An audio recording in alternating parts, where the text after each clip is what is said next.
আজকে আমরা যে কারণে এখানে সমবেত হয়েছি আমরা সবাই এই ব্যাপারে অবগত আছি।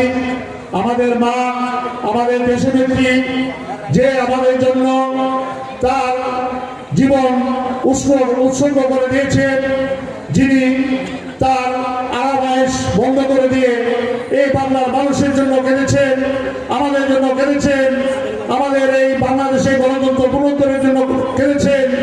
আজকে উনি মৃত্যুর সাথে পাঞ্জা লড়ছেন।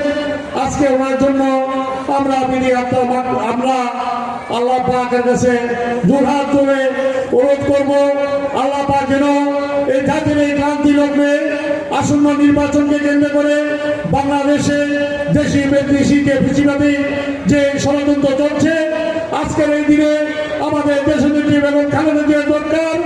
উনি যদি আমাদের পাশে থাকে আমরা ইনশাআল্লাহ এই ফেসিবাদের এবং এই ক্রান্তি লগ্ন থেকে ইনশাআল্লাহ আমরা পরিত্রাণ পাবো। তাই আজকে আমি বক্তব্য দিতে যাচ্ছি না, আমরা মহান আল্লাহ তাআলার কাছে হাত জোড় করে অনুরোধ করব যাতে করে আমাদের দেশনেত্রী আমাদের জন্য, আমাদের দেশের মঙ্গলের জন্য আল্লাহ পাক শারীরিকভাবে সুস্থতা দান করেন। উনি সারা জীবন আমাদের জন্য সংগ্রাম করে গেছেন, সেই সংগ্রামের পরিণামে ফেসিবাদের কারণে ফেসিবাদ সরকার ওনাকে জেল জুলুম করেছেন, যার কারণে আজকে সে চিকিৎসা পর্যন্ত উনি পায় নাই।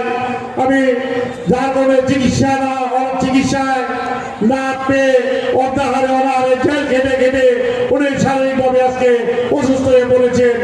আল্লাহ পাকের কাছে আমি আবারও দোয়া চাচ্ছি, আপনাদের সবাইকে অনুরোধ করছি, খাস করে মহান আল্লাহর কাছে দোয়া করবেন উনি যেন আমাদের মাঝে ফিরে আসে।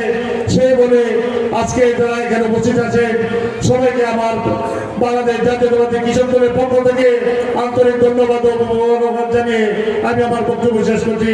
আসসালামু আলাইকুম। বাংলাদেশ জিন্দাবাদ, দেশনেত্রী বেগম খালেদা জিয়া জিন্দাবাদ, তারুণ্যের রক্ষা তারেক রহমান জিন্দাবাদ। সবাইকে ধন্যবাদ। সবাইকে পরিচয় দেবো। এবার দুঃখিত আমরা স্থানীয় কাউকে বক্তব্য দিতে পারছি না। এই পর্যায়ে বক্তব্য নিয়ে আসছেন মহিলাদের পার্টির মানুষের নেতা, আমরা পরিচয় দেবো সংক্ষিপ্ত করে 1 মিনিট করে বক্তব্য দান করে দিন।